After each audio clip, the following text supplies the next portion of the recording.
Hello दोस्तों, स्वागत है आपका इस वीडियो में। इस वीडियो में अगेन एक इम्पॉर्टेंट लैंडमार्क जजमेंट के बारे में मैं डिस्कस करूंगा सुप्रीम कोर्ट की, जहां पर सुप्रीम कोर्ट ने गाइडलाइंस इशू की हैं, प्रॉपर पैरामीटर्स बताए हैं हाई कोर्ट्स को कि कब आपको किन कंडीशंस पे बेल देनी चाहिए और किन कंडीशंस पे बेल जो है नहीं देनी चाहिए। क्योंकि सुप्रीम कोर्ट ने बहुत सारे केसेस में देखा कि बहुत ही आर्बिट्रेरी तरीक़ों से जो बेल दी गई है या बेल नहीं दी गई है हाई कोर्ट्स ने, तो उनको एक सेट पैरामीटर देने के लिए, गाइडलाइंस देने के लिए सुप्रीम कोर्ट ने इस जजमेंट में अपने पैरामीटर्स सेट किए कि हाई कोर्ट्स को बताया कि इन पैरामीटर्स पे आप देखिए कि जजमेंट के अकॉर्डिंग, अगर वो पैरामीटर के अकॉर्डिंग है तो आप बेल दीजिए, नहीं है तो मत दीजिए। सबसे पहले एक इंपॉर्टेंट अनाउंसमेंट, जो भी लोग स्टेट जुडिशरी एग्जाम के लिए प्रिपेयर कर रहे हैं उनको मैं बताना चाहूँगा कि स्पेसिफिक स्टेट सिलेबस के अकॉर्डिंग, जो भी स्टेट्स आपको स्क्रीन पे दिख रही हैं, उनके स्पेसिफिक कोर्सेज जो हैं प्रीलिम्स के लिए, मेंस के लिए, हमने ऑलरेडी जो है अपने प्लेटफॉर्म पर अपलोड कर दिए हैं। प्री रिकॉर्डेड वीडियोज़ वहाँ पर अपलोड किए हुए मिलेंगे आपको। डिस्क्रिप्शन में लिंक दिया हुआ है, आप लिंक पर जाकर देख सकते हैं। डेमो लेक्चर्स हैं, कोर्स कंटेंट है। अगर आपको कोर्स अच्छा लगे, कंटेंट अच्छा लगे, डेमो लेक्चर्स अच्छे लगें, तो आप बहुत रीजनेबल फ़ी पे कर उसको एनरोल कर सकते हैं। जैसे कि अभी हरियाणा जुडिशरी का एग्जाम होने वाला है अक्टूबर या नवंबर में, साथ ही साथ राजस्थान की भी नोटिफिकेशन आ चुकी है, उनका भी अक्टूबर नवंबर में हो सकता है। तो इनके जो स्टेट स्पेसिफिक सिलेबस हैं, लैंग्वेजेस की टर्म्स में कह लीजिए, या एक्ट्स जो हैं, लोकल एक्ट्स जो हैं या सेंटर के एक्ट्स हैं, उनको सबको बहुत ही अच्छे ढंग से बेयर एक्ट के थ्रू हमने यहाँ पर कवर किया है, जो आपको बहुत ही कम समय में बहुत अच्छा जो है स्कोर आपका लेके आ सकते हैं। आगे बढ़ते हैं। सुप्रीम कोर्ट ने जो अपनी जजमेंट है उसमें पैरामीटर्स जो बताए, वो क्यों बताए? क्योंकि एक इलाहाबाद हाई कोर्ट की एक जजमेंट थी जहां पर किसी पर्सन को बेल दे दी गई थी। तो सुप्रीम कोर्ट ने बोला कि इस पर्सन का पॉसिबिलिटी है कि रिपीटेड ऑफेंस ये कर सकता है अगर उसको बेल पे छोड़ दिया जाए। तो ये तर्क देके सुप्रीम कोर्ट ने उसकी बेल जो है कैंसिल कर दी। और साथ ही साथ सुप्रीम कोर्ट ने बोला कि अब हम जो है गाइडलाइंस इशू कर रहे हैं हाई कोर्ट्स को, उन गाइडलाइंस के अकॉर्डिंग ही फ्यूचर में बेल दी जाएगी या बेल नहीं दी जाएगी। तो क्या है वो guidelines?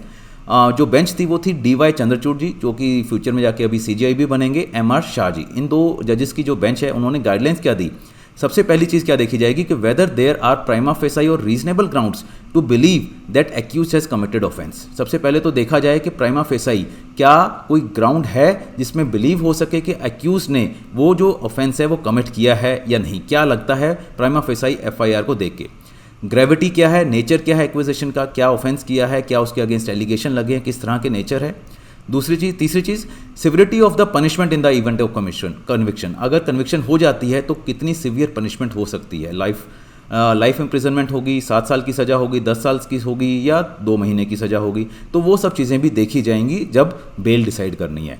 Next is danger of the accused absconding if release on bail. ये बड़ी इंपॉर्टेंट हो जाती है कि अगर जज को लगता है कि पर्सन भाग ही जाएगा अगर इसको बेल पे रिलीज़ किया, तो उस केस में बेल जो है कभी नहीं दी जाती, क्योंकि उसी पर्सन को बेल दी जाएगी जो कि बेल लेने के बाद उसका मिसयूज़ ना करे, प्रॉपर तरीके से जब भी ट्रायल कोर्ट बुलाए तो वहाँ पर जाए और जो भी उसकी प्रोसीडिंग हो रही है उसको एक तरह से सही ढंग से माने। अगर वो एक्सकॉन्ड कर जाएगा तो बेल देने का कोई पर्पस नहीं होता, क्योंकि वो सोसाइटी में दोबारा जाकर उस तरह का ऑफेंस जो है कर सकता है। नेक्स्ट इज करेक्टर क्या है? Behaviour and standing of the accused including his और हर antecedents.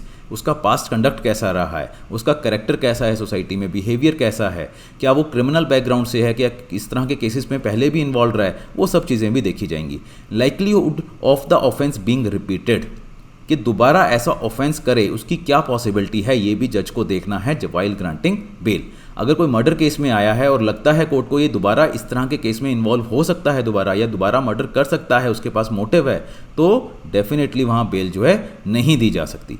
Reasonable apprehension of the witnesses being influenced. जो भी वहाँ पर ट्रायल में विटनेसेस होंगे, पुलिस इन्वेस्टिगेशन में, जैसे हम बोलते हैं कि हाँ चश्मदीद गवाह, आई विटनेस, कि इस तरह के अगर विटनेसेस को वो इन्फ्लुएंस कर सके, उसको डराए, धमकाए, लालच दे और बोले कि हाँ मेरे खिलाफ गवाही नहीं देनी, तो ऐसे पर्सन को भी बेल नहीं दी जाएगी, क्योंकि वो विटनेसेस को फिर इन्फ्लुएंस करेगा। तो बहुत इंपॉर्टेंट चीज़ है कि इन्फ्लुएंस को, विटनेसेस को इन्फ्लुएंस कर सकता है या नहीं कर सकता, ये भी देखा जाएगा। Danger of justice being affected for grant of bell.